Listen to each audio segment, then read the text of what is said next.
Assalamualaikum warahmatullahi wabarakatuh.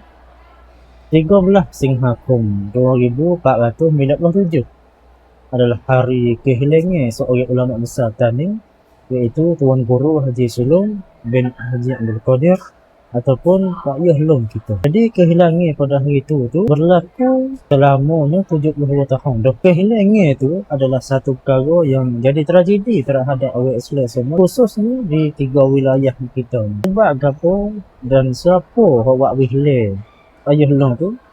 Hari ni cek kena ayat satu persatu. Mulai pada tahun 2480 Boziyah, iaitu pada masa Perdana Menteri Chonpon Pol Songkram buat satu polisi pada masa tu, iaitu polisi Rathanium. Jadi seluruh negeri Sia tu akan guna satu polisi ni, satu nyobai ni, iaitu jadi satukan rakyat. Dan benda ni setuh kepada 3 wilayah di Selatan ni, kerana dalam polisi tu sebut kata apabila duduk di negara Sia tak boleh kecek dengan bahasa lain daripada bahasa. Nak kecek Melayu ke, nak kecek Arab ke, tak boleh.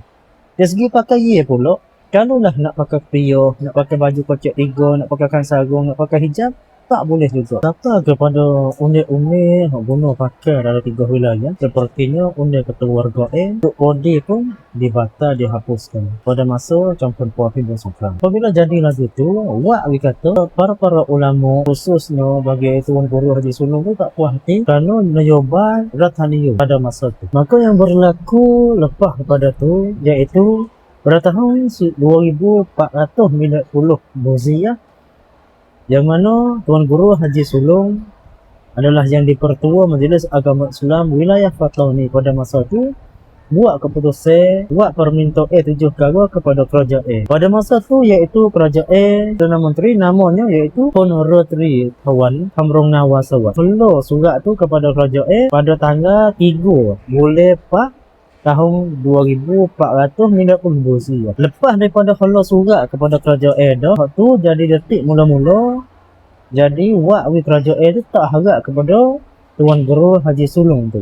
Kerana sekarang hak minta tu jadi nampak lebih, nampak berdoa. Lalu tu lepas daripada tu tahun 2495 Boziyah, Tuan Guru Haji Sulong ditangkap. Atas rupa kata Tuan Guru tu jadi kabut ataupun pemberontak terhadap kerajaan. Lepas daripada Tuan Guru tubik daripada penjara, maka klik rumah, duduk dengan keluarga, hidup dengan sederhana. Tetapi yang berlaku tragedi yang sangat besar pada masa tu, iaitu 2 tahun lepas tu, pada tahun 2497 Boziyah, pada tanggal 13 Singhakum 2497 Boziyah, Tuan Guru Haji Sulong dipanggil oleh pihak polis, yang mana itu adalah arahnya daripada bakok terus kepada polis di Sigoro, panggil Tuan Guru pergi jumpa. Tuan Guru bersama dengan anaknya iaitu Ahmad dan juga 2 lagi pengikut, jadi 4 orang semua pergi ke Sigoro. Dan itu adalah hari terakhir bagi Tuan Guru tu tubik daripada rumah dan tak kembali lagi kampung halamannya.